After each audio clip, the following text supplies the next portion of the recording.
O promotor traz à tona uma opinião, que é cabível o direito dele proferir a opinião dele. Não temos jogo com duas torcidas em Goiás desde o dia 1º de outubro de 2017. Tira a presença de duas torcidas e também tira a permissão do torcedor, o direito de viver o clássico com emoção completa, né? Digamos assim, com duas torcidas, cada uma cantava, entoava seus cantos, bandeiras. Não se trata de defender aqui A ou B, trata-se de reconhecer que milhares de torcedores conscientes, Thiago, pacíficos, estão sendo afetados pela minoria violenta, digamos assim. Não são todos que vão ao Serra para praticar atos violentos, como ele mesmo diz, que o custo que a sociedade vai pagar o imposto por causa do policiamento, mas não somos nós que batemos no peito, alguns, né, que batem no peito para defender que o policiamento em Goiás é um exímio policiamento, que a segurança nossa é uma segurança de excelência. Então vamos pôr em prática isso, vamos mostrar realmente que é e que somos isso tudo mesmo. Porque privar o torcedor pacífico, aquele torcedor que quer ir acompanhar o espetáculo de forma completa, desfrutar daquele momento, a gente tá privando ele disso. Ela tem vários fatores interessantes, ela atrai mais atenção da mídia, movimenta a economia local, ela também faz com que o espetáculo seja diferente. Ele tá olhando só o lado difícil da coisa, nossa, é complicado, enchendo de dificuldades. Mas e o outro lado, promotor? E o outro lado, você já sentou na arquibancada quente, o senhor já esteve lá sem o terno, sem camisa, só com a camisetinha regata, vivenciando aquele momento, ô promotor. Todo respeito, a sua opinião, quem sou eu para discordar do senhor, mas eu estou aqui também com o meu direito de dar a resposta, de proferir a minha opinião, que já estive dos dois lados da moeda, estive sentado na arquibancada, vinha de séries para acompanhar os jogos, estive lá dentro também, mas o direito que você tá tirando daquele torcedor pacífico de ir ao estádio por causa de uma minoria violenta não é justo. Primeiro começo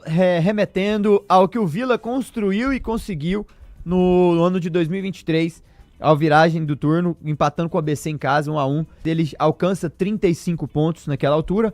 O Vila Nova, de 9 jogos restantes nesse primeiro turno ainda, ele tem 4 jogos em casa, 12 pontos, e 5 jogos fora, né?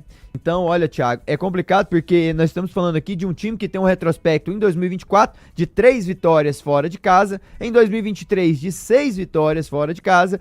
O Vila precisa vencer os 4 jogos em casa, até porque a média de derrotas dele dentro do estádio Honesto Brasileiro Alvarenga por ano são 2 derrotas, foi assim em 2024, foi assim também em 2023, ele tem que somar os 12 pontos dentro de casa, vai a 28 pontos, ao menos 5 jogos que passa a linha dos 30 pontos, desses fora de casa ele tem que vencer 2 pra mim, e ganhando todos em casa, o Vila Nova vai chegar em uma pontuação. O mínimo que se pede, Thiago, é vencer os 4 em casa e buscar 2 empates fora, que pra mim já seria um resultado ruim, ele manteria a média baixa de vitórias fora de casa, a média baixa de pontuação fora de casa, que essa pontuação que ele conseguiu ao longo dos últimos anos foi de pontuação de time que caiu. Então assim, ele pode colecionar desses 15 pontos fora pelo menos 6, aí eu não tô pedindo muito, são 6 pontos de 15, 2 vitórias em 5 jogos, para que o Vila consiga vencer os 4 em casa, mais os 16 que tem, conseguindo 34 pontos. De Oba, quando cai lá dentro é difícil, Thiago, é um time que tem no mínimo 11 mas o Atlético já venceu o Vila Nova lá dentro, mas né? Pra mim o Inclusive Atlético em final. é o adversário dos 4 que o Vila tem no Oba, é o adversário mais complicado que o Vila vai ter em casa por ser um clássico. E olha só, o que a gente pode comparar aqui em relação aos anos anteriores, vamos lá, o Ceará, o ano passado,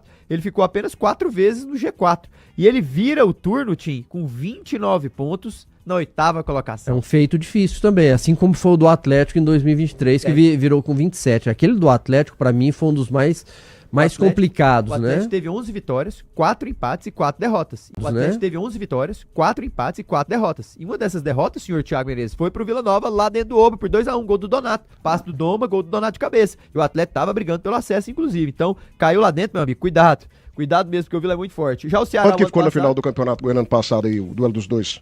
O Atlético ganhou dentro e fora. Atropelou o Luiz Fernando fez o primeiro lá, né? Foi 2-0. Foi 2-0 no primeiro jogo. Atropelou. Não, o Atlético sobrou em 2024, né? 23? 24? Clássico é diferente, 24. Né? Clássico, pra mim, vai depender muito de como vão chegar os dois. Porque o Atlético tem 2 jogos difíceis pela frente, o Atlético Paranaense depois Curitiba, né?